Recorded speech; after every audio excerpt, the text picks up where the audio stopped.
Hello, good afternoon mga ka-chillax. I'm Arlene Babaran of BYD BGC. I'm here to invite you all.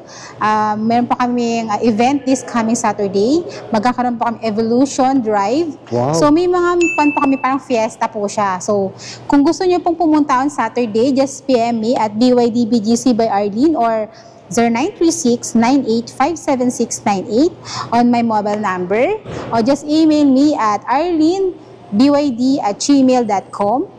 So anytime po you can message me and you can email me for the registration, and this is a limited slot, so please just DM me. Okay, ma'am. Thank you. Salamat, ma'am.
So yun, nagbabalik tayo dito sa BYD BGC.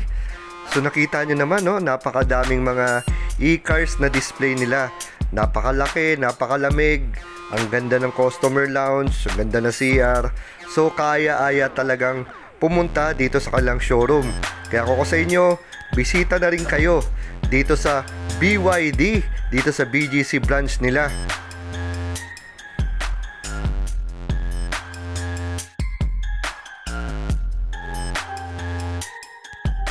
So hello mga ka-chillax, nagbabalik na naman tayo sa BYD BGC at kasama ko na naman si Sir.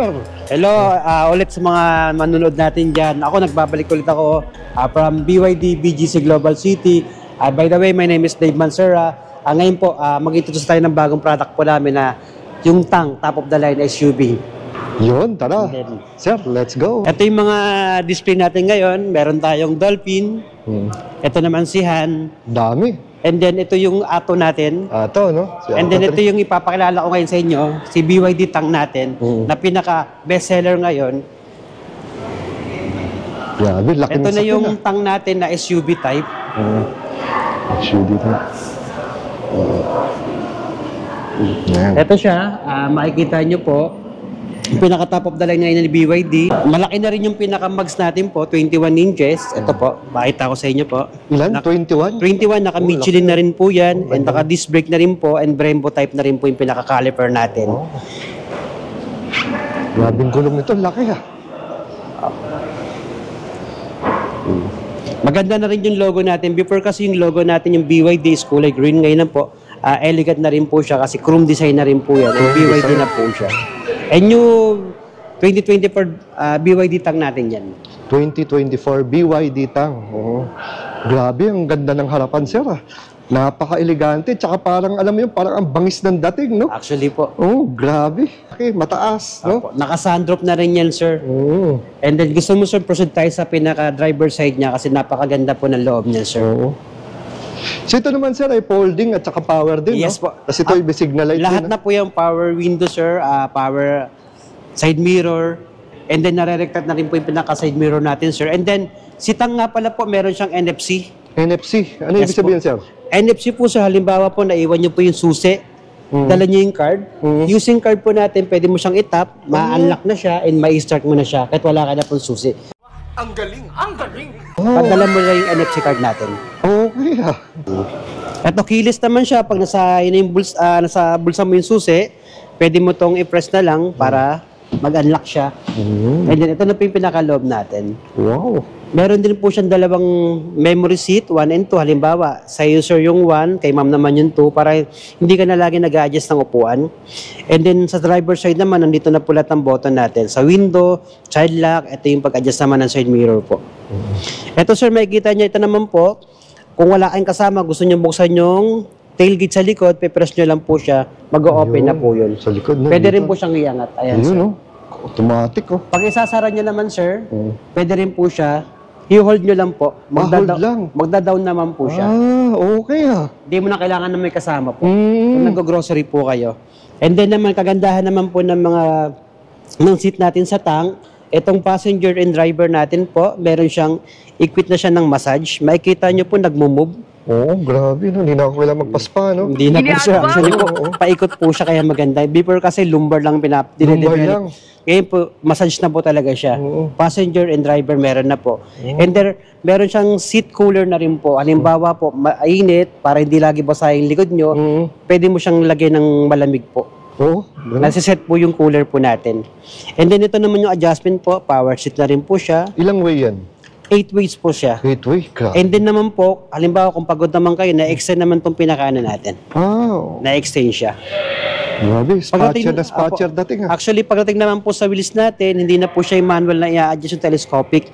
Meron na po siyang joystick dito, parang i-adjust nyo lang po siya. Grabe, oh. Sobrang gagandahan na Ang rin po lupit niya. talaga.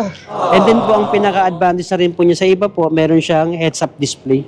Heads-up display. Pag nagdadrive kayo, may kita nyo na yung kilometer sa pinakasalamin. Sa salamin. Yes po. Ah, so hindi lang dito, pati doon sa salamin. Yes po. Lalabas Para siya. hindi na kayo nakapokus sa baba, para makapag-drive kayo ng mabilis po. Ah, Naman tayo sa likod ngayon ng tank. Makikita nyo sa likod niya, naka-spoiler na siya. Ayan po. Naka-sharp spin antenna na rin siya. Yung taillight niya maganda po kasi buo yan. Oo. And naka-LED technology na rin po yan. Ang kagandahan din sa kanya po, yung power tailgate natin.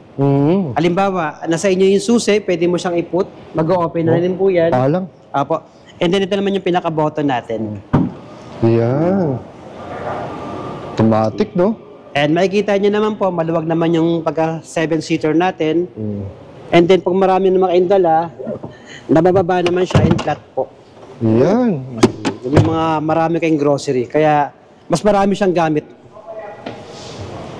Tsaka meron pa siyang socket dito, no? Yes po. Mga 12 volts natin. Tapos meron tang ilaw dito. Kaya kahit gabi, paliwanag. Ito na. Ah, tsaka dito pala sa third row, no? Merong cup holder. Valve holder na rin Para po sa siya. mga third row. Sa mga Tapos pansin ko, sir, no? Dito sa ating rear bumper, no? Ano dyan yung sensor? Yes po. Pag magre-reverse ka naman po, para ma-detect namin yung po yun, sir. Apat na sensor dito, backup sensor. Tapos, ito yung sa 360 degrees Yes ba? po. Yan. 360 camera na rin po. Ito ba, sir, umiilaw o Hindi reflector? po. Reflector lang po siya. Reflector lang. So, And then pag napaka-high-tech. ibababa nyo naman po, ito po yung pinaka-button natin, automatic naman po yun. Ayan. So, itong ating BYD Tang. Ito, meron siyang ADAS na rin yan. And po, ADAS for safety features na rin po ng car natin. Ito, vehicle naman niya, light comfort.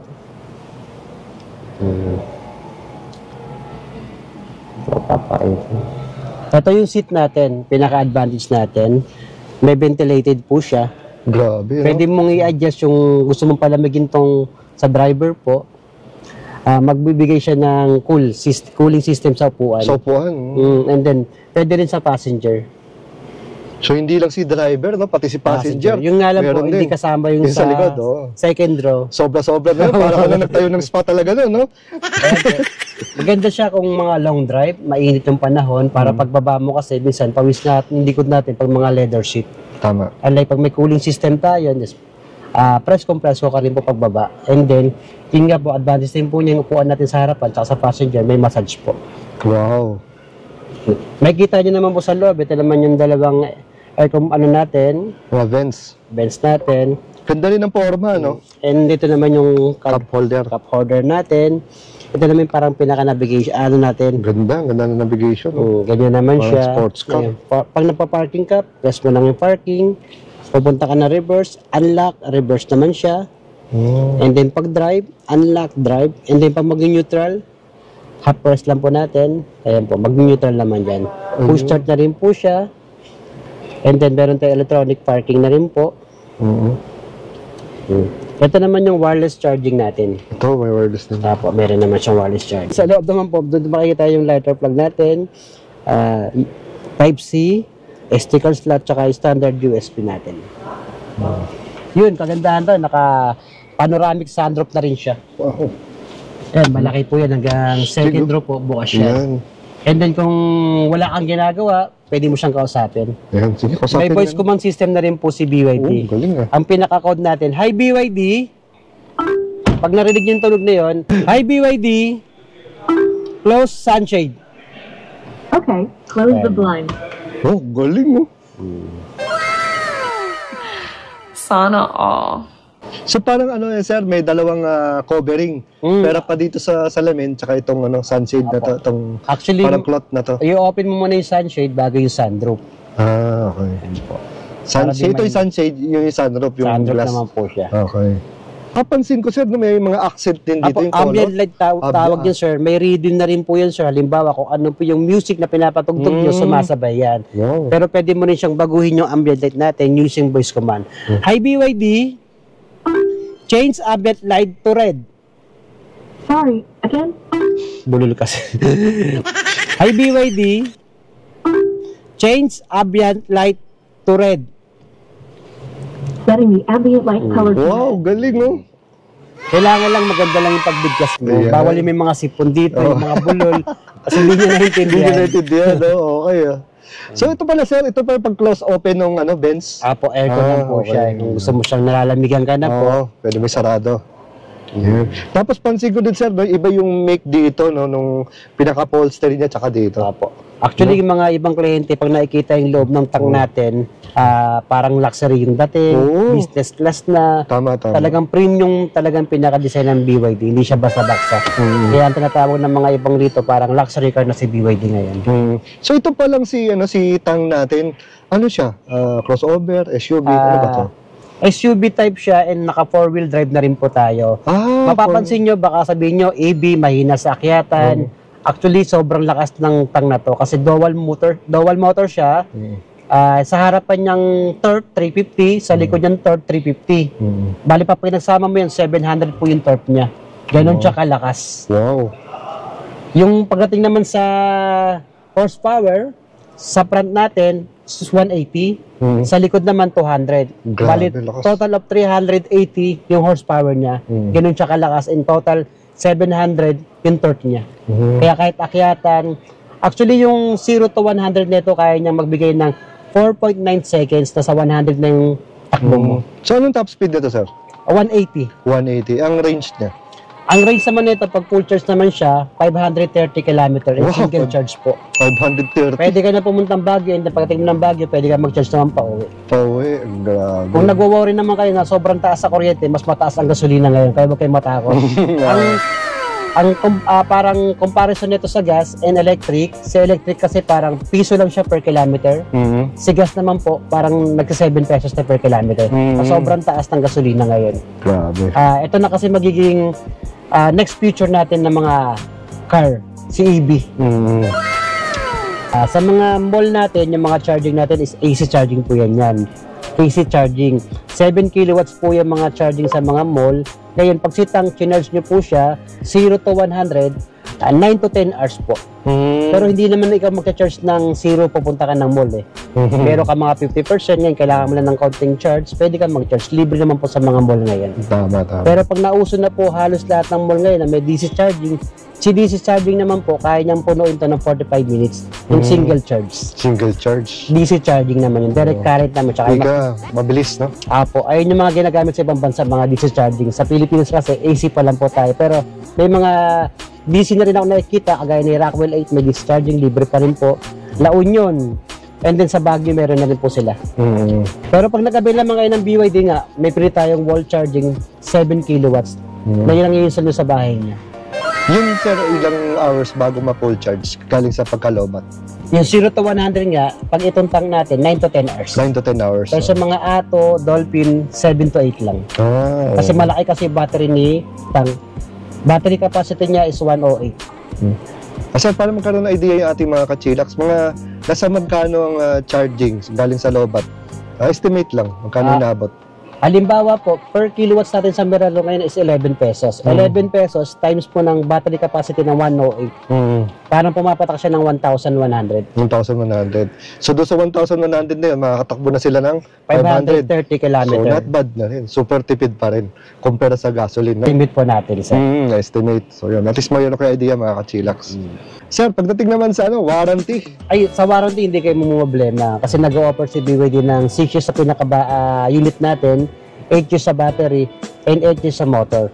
At meron pa tayong 4 years sa suspension niya. Ganun ko kaganda. Ang maganda kay BYD, blade battery yung gamit niya. Blade, Apo. Siya lang po yung merong ginagamit na blade sa mga EV. And then yung si Tesla nga po, si BYD na po, kay BYD na kumukuha ng battery ngayon. Okay. Hindi ko kayo ma-invite this coming Saturday, May 25. Meron kaming gaganapin na event dito sa BYD BGC Global City. May mga foods naman tayo, may mga parapol, may mga discount din sa mga magre-reserve. Pwede nyo akong hanapin dito. My name is Dave Mansura.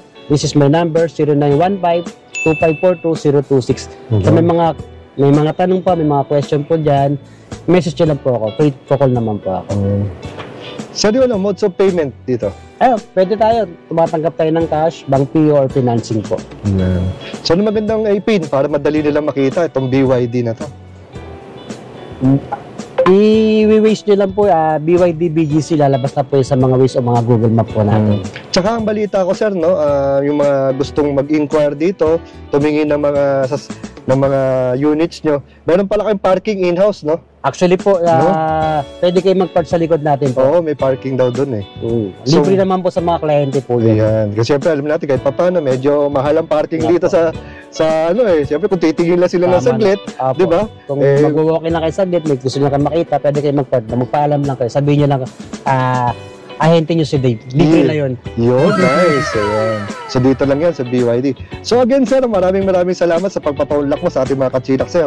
Till the next time, test ride naman ulit tayo. Yes, thank you sa inyo mga kakilak.